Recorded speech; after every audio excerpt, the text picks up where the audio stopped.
No smoking film की शुरुआत ही एक कोट से होती है, जहां एक एक शब्द के बदलते से ही उनका पूरा मीनिंग ही बदल जाता है। फिल्म की कहानी भी इसी कोट की तरह है, जहां इसकी एंडिंग के भी कई मतलब निकाले जा सकते हैं। पिक्चर की एंडिंग इतनी ट्विस्टेड है कि अगर तुम 4 दोस्तों को ये फिल्म दिखाओगे तो ग्रुप का हर एक बंदा अपनी एक अलग थियोरी तुम्हें सुनाएगा इसकी एंडिंग को लेकर। That's how twisted the story is. So आज की इस वीडियो में with getting deep into the movie हम जानने की कोशिश करेंगे कि what was the actual meaning behind the story of No Smoking। Director Anurag Kashyap का के कैरेक्टर से क्या रिलेशन है और आखिर मूवी में दिखाया गया ये बाथटब क्या सिंबलाइज करता है। So keeping these questions in the mind without wasting your time, this is Nisha and let's get started। Film की शुरुआत से ही हम के नाम के कैरेक्टर को फॉलो करते हैं, जहां वो अपनी लाइफ में एक ही चीज को लेकर पैशनेट है और वो है स्मोकिंग।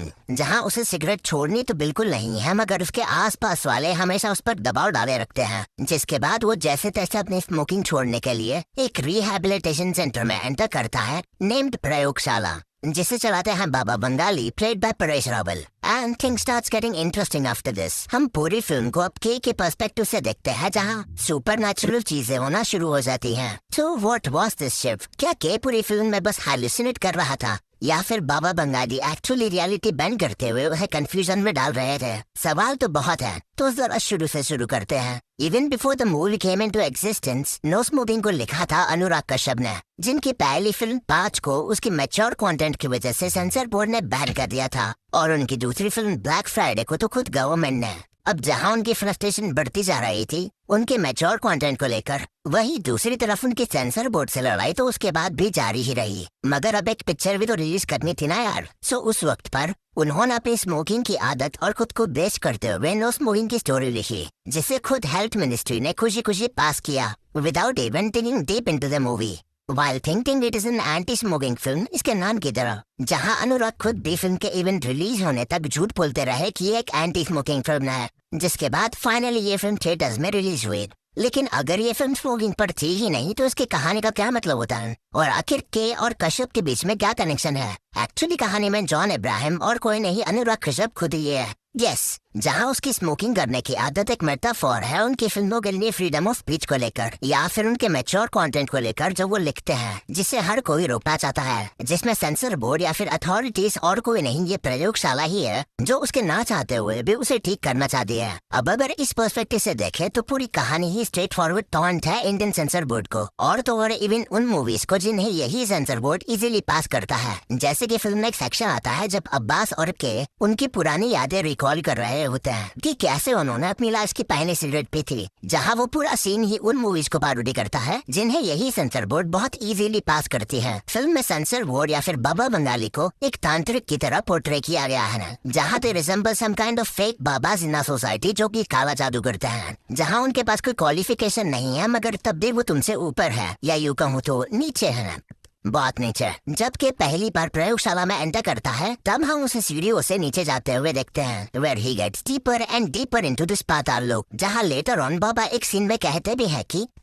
या तुम धरती से नीचे उतर कर आए हो पाताल घर में, यहाँ मेरा कहा पुराण, जो एक मेटाफोर है कि आगे जो कुछ भी होगा वो बाबा के कंट्रोल में होगा। जबकि कॉन्ट्रैक्ट साइन करके वापस घर जाता है तब हम उसे दोबारा सीढ़ियां चढ़ते हुए नहीं देखते। Instead there is a cut shot जहां हम उसे बाहर बेहोश पड़ा देखते हैं, व्हिच इज अ फोरशैडोइंग कि वो कभी वापस ऊपर गया ही नहीं, and he is now continuously enter babas world. और तो और छोटी छोटी चीजें, जैसे कि जबकि उनसे बचकर भागने के लिए इवन दूसरी कंट्री भाग जाता है, इवन तब भी वो बाबा बंगाली के पहुंच के बाहर नहीं था, व्हिच सिग्निफाइज कि तुम अथॉरिटीज से कितना ही बचकर भाग लो, वो तुम्हें at the end of the day ढूंढ ही लेंगे। They always act like they are the good guys, जो कि वो पैसों के लिए काम नहीं करते। एस बाबा से दान धर्म का काम है, मगर बावजूद इसके वो के से हर मुमकिन जगहों पर पैसे निकलवाते हैं। इवन बेटर, फिल्म की एंडिंग में के की आत्मा इसीलिए नहीं जलाई जाती क्योंकि उसने सिगरेट पी, बल्कि इसीलिए जलाई जाती है क्योंकि उसने बाबा बंगाली के 1 रुपए नहीं दिए। बाबा का ये करप्ट नेचर हम फिल्म में कई बार देख सकते हैं, जैसे कि इस मोमेंट पर जब के सिगरेट नहीं पीता, बावजूद इसके उसकी बीवी को मार दिया जाता है एज अ पनिशमेंट, जहाँ के की कोई गलती नहीं थी, मगर तब भी उनकी लापरवाही की वजह से के को सफर करना पड़ता है। क्योंकि ये पूरा सीन सेंसर बोर्ड बोर्ड या फिर अथॉरिटीज की गलतियां दर्शाता है, जिसका भुगतान फिल्म मेकर्स को करना पड़ता है। जैसे कि इसका बेस्ट एग्जांपल होगा उड़ता पंजाब कंट्रोवर्सी। सेंसर बोर्ड को उस वक्त पर यह फिल्म काफी कंट्रोवर्शियल लगी थी, जहां फिल्म पर यह इल्जाम लगाया गया कि वो ड्रग्स को प्रमोट करती है और पंजाब जैसे स्टेट को टीमीन करने की कोशिश कर रही है। अब जो कि उसका इंटेंशन वैसा था ही नहीं, मगर तब भी इसकी नेगेटिव पब्लिसिटी की वजह से इसके बॉक्स ऑफिस नंबर पर काफी इफेक्ट हुआ, जिससे अल्टीमेटली मेकर्स को भी इवन इसे रिलीज करने के लिए काफी सारी प्रॉब्लम्स फेस करनी पड़ी। लेकिन अगर तुम आज इस फिल्म को देखोगे देन यू माइट रियलाइज कि ये और कुछ नहीं, सेंसर बोर्ड की एक मिसअंडरस्टैंडिंग स्लैश गलती थी, जिसकी वजह से ये सब कुछ हुआ। एंड द आयरनी इज यही sensor board Ragini MS2 and grand मस्ती जैसी मूवीज को इजीली पास कर देता है, जो उसके बायसनेस को दर्शाती है।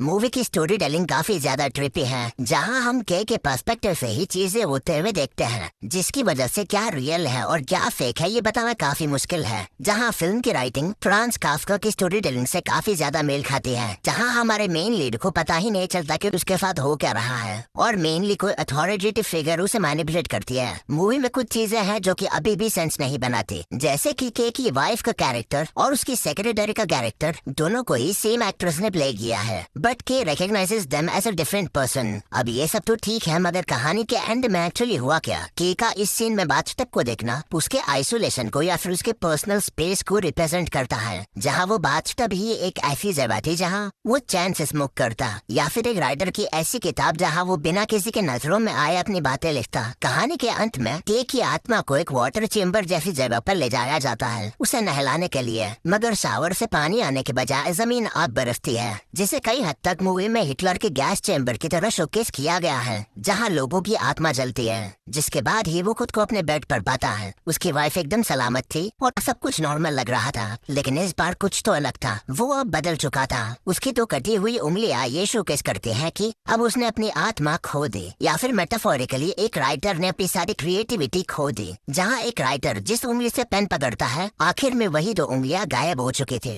पर्सनली मुझे ये फिल्म काफी इंटरेस्टिंग लगी, जहाँ इसके थ्रिलिंग नैरेटिव के साथ एक अलग हॉरर का एलिमेंट डाला गया है, जो आपको throughout the movie uncomfortable feel कराता है with bunch of metaphors. Hats off to Anurag Kashyap. By the way, after so many years do you think Anurag फिर से एक नो स्मोकिंग जैसी मूवी डायरेक्ट कर सकते हैं जो मेटाफोरिकली अपनी स्टोरी बताए more than any cheap thrills? Do drop your reviews in the comment section and don't forget to mention your favourite movie जिसकी डिटेल्ड एंडिंग एक्सप्लेनेशन वीडियो आप देखना चाहते हो। एंड आखिर में बस यही कहना चाहूंगा, so that's it for today. If you like the content presented, please like the video, share it with your friends and be sure to subscribe. और तब तक के लिए सिनेमा जिंदाबाद।